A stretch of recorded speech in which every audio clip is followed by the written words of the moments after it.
प्रदेश के बाराबंकी जिले में सपा के कद्दावर नेता और अखिलेश यादव सरकार में पूर्व मंत्री के बेटे अब अपने पिता के लिए राजनीतिक जमीन तलाश रहे हैं। पूर्व मंत्री की राजनीतिक विरासत उनका बेटा संभाल भी रहा है और अपने फिल्मी करियर को छोड़कर पिता को यूपी विधानसभा चुनाव में जीत दिलाने के लिए दिन रात भी एक कर रहा है। वो कई टीवी सीरियलों में काम कर चुके हैं। विधानसभा चुनाव में पिता की उनके क्षेत्र में फिजा बनाने के लिए वो घर घर जाकर लोगों से मिल भी रहे हैं और उनके हर संकट को दूर कराने का वादा भी कर रहे हैं। पूर्व मंत्री का बेटा इन दिनों मंदिर में माथा टेक रहा है और संदेश दे रहा है कि वो हिंदू मुस्लिम नहीं बल्कि विकास की राजनीति पर जोर दे रहे हैं। देखिए, हमारी आस्था महादेवा में है, कुंटेश्वर में है, पारिजात में है, कुटवा धाम में है। ये वो पावन भूमि है जिसने मेरे पिता को आशीर्वाद दिया था आज से 35 साल पहले, जब वो यहाँ से पहली बार लड़े थे। और उसी आशीर्वाद की वजह से आज वो 5 बार के विधायक हैं, मंत्री हैं। और सबसे पहली हमारी जो प्रार्थना होती है, जो दुआ होती है कि ऊपर वाला हमारे देश को तरक्की दे, हमारे प्रदेश को तरक्की दे, हमारे क्षेत्र को तरक्की दे। क्योंकि देखिए, समाजवादी पार्टी जब तक पावर में थी तो महादेवा की पावन भूमि की बहुत सेवा हुई है। यहाँ रोडों का चौड़ीकरण हुआ है, ऑडिटोरियम बना है, गेस्ट हाउस बना है, सारे काम हुए हैं। लेकिन अफसोस की बात यह है, जब से ये मौजूदा सरकार आई है भारतीय जनता पार्टी की, तब से महादेवा को निगलेक्ट किया गया है बहुत बुरी तरह से। यहाँ पे जो महोत्सव होता था महादेवा का, वो बंद हो गया है पिछले 5 साल से। जब मेरे पिता, मैं आपको बताना चाहूँगा, जब पहली बार विधायक बने थे तो पारिजात के इर्द गिर्द जितना भी सुंदरीकरण आप देख रहे हैं वो उस वक्त आज से 35 साल पहले उन्होंने कराया था।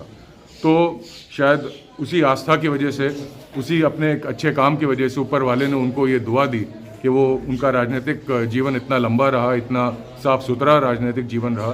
तो बस आज मैं क्या मांगने क्या आऊँगा ऊपर वाले से, बस उनका आशीर्वाद लेने आया था और शुक्रिया कहने आया था कि आपने अब तक जीवन में जो दिया है, बहुत दिया है, और हमारे इस प्यारे से मुल्क को, हमारे इस देश को और तरक्की दें और खुशहाली दें। यही बात करने हैं। हम बात कर रहे हैं बाराबंकी जिले की रामनगर विधानसभा सीट की, जहां से अखिलेश यादव सरकार में मंत्री और सपा के कद्दावर नेता फरीद महफूज किदवाई अपना भाग्य आजमा रहे हैं। फरीद महफूज किदवाई के बेटे फैजान किदवाई इन दिनों अपने पिता की राजनीतिक विरासत को संभाल रहे हैं। फरीद महफूज किदवाई की बाराबंकी जिले में सपा के कद्दावर नेताओं में गिनती होती है। उन्होंने बाराबंकी जिले में राजनीतिक सफर कई दशक पहले शुरू किया था। कई बार विधायक रहने के बाद अखिलेश यादव सरकार में फरीद महफूज किदवाई मंत्री रहे। हालांकि मोदी लहर में वो बाराबंकी की कुर्सी विधानसभा सीट से चुनाव हार गए थे, जिसके बाद इस विधानसभा चुनाव में अखिलेश यादव ने फरीद महफूज किदवाई की सीट बदलकर उनको बाराबंकी की रामनगर विधानसभा सीट से टिकट दिया है, जहां उनका मुकाबला भारतीय जनता पार्टी के शरद अवस्थी से है। एक अजीब इत्तेफाक है साहब कि मैं जब पहला चुनाव लड़ा था उस वक्त भी एक वेव थी मेरे फेवर में, और हाल ही था कि उस जमाने में बीजेपी नहीं थी, कांग्रेस हुआ करती, और कांग्रेस ही सबसे बड़ी पार्टी होती तो वही सरकार बनाती थी। तो राजीव गांधी आए थे, पहली मीटिंग उन्होंने यहीं की थी। अयोध्या गए थे पहले और वहां से लौट के आए तो रामनगर गए थे। तो वहां जो मजमा था, क्योंकि देखिए बेसिकली रामनगर के लोग उस जमाने में कांग्रेसी हुआ करते थे, ठाकुर थे, ब्राह्मण थे, मुसलमान थे, तो उस जमाने में सब कांग्रेसी हुआ करते थे। तो वहां उन लोगों ने उसकी तकरीर सुनने गए थे, लेकिन वहीं उन्होंने ये तय किया कि झंडा बिल्ला आई का और वोट फरीद भाई का, ये नारा वहां पे लग गया।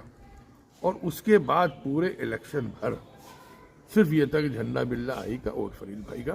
तो जो वेव थी, मैं उस जमाने में, मुझे याद पड़ता है, मैं 7,000 कुछ 100 वोटों से जीता था। तो 7,000 उस जमाने बहुत बड़ी मार्जिन, क्योंकि 70 या 80 हजार वोट होता था उस जमाने में। वोट तकरीबन आज होता है 4 लाख 4 लाख 4 लाख के करीब होता है, और उस जमाने में 70,000। तो 70,000 में 7,000 की लीड बहुत बड़ी होती। तो मुझे इसलिए याद है कि मैं दिल्ली जब गया तो चौधरी चरण सिंह के दफ्तर गया, तो वो वहां बैठे हुए थे। उन्होंने मुझसे पूछा कितने जीते, तो हमने कहा 7,000। कहने वाह वाह वाह, बहुत उम्दा, ऐसे पीठ पीठ ठोके हुए। तो तब भी वेव थी, आज भी वेव है। नहीं, अब काफ़ी आपका राजनीतिक परिवार भी रहा है। रफ़ी अहमद साहब आपके चचा थे और काफ़ी तरक्की की मसौली की बात करें तो और उसके बाद में पांच बार के विधायक भी हैं और एक बार आप अखिलेश जी ने आपको मंत्री भी बनाया। तो किस तरह से आप जाएंगे इलेक्शन, किस तरह से क्या रणनीति है आपकी कोई रहेगी? रणनीति नहीं, सीधे जाता हूँ, जाके आदमी से मिलता हूँ, उनसे बात करता हूँ, तो मुझे 80% तो अपने ही फेवर में रिस्पॉन्स मिल जाता है। सबसे ज़्यादा मुस्लिम भी है वहाँ पे हैं रामनगर में। मुसलमान सबसे ज़्यादा हैं, हाँ होंगे, लेकिन मेरे लिए तो मुसलमान और गैर मुस्लिम सब बराबर हैं, नहीं वोट के हिसाब से मुझे उतना ही वोट सबका मिल रहा है। रामनगर में धरती जो है महादेवा भी है, वहाँ पे कुंती का मंदिर भी है, वहाँ पे पारिजात पेड़ भी है, वहाँ पे एक आस्था का वहाँ पे है। तो किस तरह से आप जब इलेक्शन जीतेंगे इस बार, क्योंकि काफ़ी अलग इलेक्शन हो रहा है, तो क्या करेंगे हिंदू देखिए, पारिजात भाइयों का के जो लिए? पेड़ है, मुझे बड़ा ताज्जुब है कि जब मैं पहली बार एमएलए हुआ था तो मैंने स्पीच दी थी हाउस में, और वहाँ तब मैंने बताया था कि आप लोगों के शायद जनता को नहीं मालूम है कि वहाँ एक ऐसा पेड़ है जो अपनी तरह का वाहिद है, और उसके पीछे धार्मिक आस्था भी लगी हुई है कि ये कुंतेश्वर का मंदिर भी वहीं है, और कुंती जी ने या किसी ने वहाँ एक शाख फेंकी थी जो आके जमी हो रही है मंदिर पर। तो उस ज़माने में किसी को नहीं मालूम था शायद, तो मैंने उनसे कहा था कि भाई इतने लोग देखने आते हैं, कम से कम उनके बैठने की एक जगह होना चाहिए। तो मेरे ही कहने के बाद वहाँ पे बेंचेस वगैरह बनाई गई और ब्यूटीफाई किया गया। फैजान जी, आप अपने पिताजी के लिए कैंपेनिंग कर रहे हैं और आप बॉम्बे में भी रहे हैं, आप इंडस्ट्री से भी जुड़े रहे हैं, तो ये कैसे ट्रांजिशन कैसे हुआ और कैसा आपको यहाँ पे एक्सपीरियंस हो रहा है अभी? देखिए, मैं हमेशा से पापा के इलेक्शन में कैनवसिंग में हमेशा से साथ रहा हूँ, और जहाँ तक बॉम्बे की बात है, मैं टेलीविज़न में काम करता था, सीरियल्स करता था। एक बहुत अच्छी बात जो मुझे बहुत अच्छी लगी उनका, कि पॉलिटिक्स पे कभी फाइनेंशियली डिपेंडेंट मत होना, अपना कुछ और काम सेट कर लो ताकि ईमानदारी से राजनीति कर सको, क्योंकि अगर आपके पास कोई और सोर्स ऑफ इनकम नहीं होता है और आप राजनीति को अपना प्रोफेशन बना लेते हैं तो उसमें करप्शन तो आएगा ही आएगा। तो आप अगर फाइनेंशियली कहीं और से, मतलब आप अपने पैसे का, अपने दिन भर के खाने पीने का इंतजाम कहीं और से कर लें, तब आप निस्वार्थ भाव से जनता की सेवा कर सकते हैं। तो मैंने अपना एक छोटा सा काम शुरू किया, उसके बाद अब उन्हीं के गाइडेंस में सीख रहा हूँ कि कैसे मिलना है, क्या करना है लोगों से, और जनता का बहुत प्यार मिलता है मुझे। ये एक चीज़ बहुत खूबसूरत है, मुझे अच्छी लगती है। सोचिए, यहाँ से 35 ईयर्स पहले पापा लड़े थे, आज भी मिलता हूँ तो लोग इतनी इज्जत से उनको याद करते हैं कि तुम्हारे बाप ने, सबसे बड़ी उनकी यूएसपी ये है कि वो एक ईमानदार आदमी है। उन्होंने ईमानदारी से काम किया, ना कभी किसी को सताया, ना कभी किसी को परेशान किया। तो आज जब मैं लोगों से मिलता हूँ तो सबसे बड़ी चीज़ जो मुझे मिलती है वो इज्जत है। उसके लिए मैंने पापा का शुक्रिया अदा किया था कि आपकी वजह से मुझे कहीं जिल्लत नहीं उठानी पड़ती है।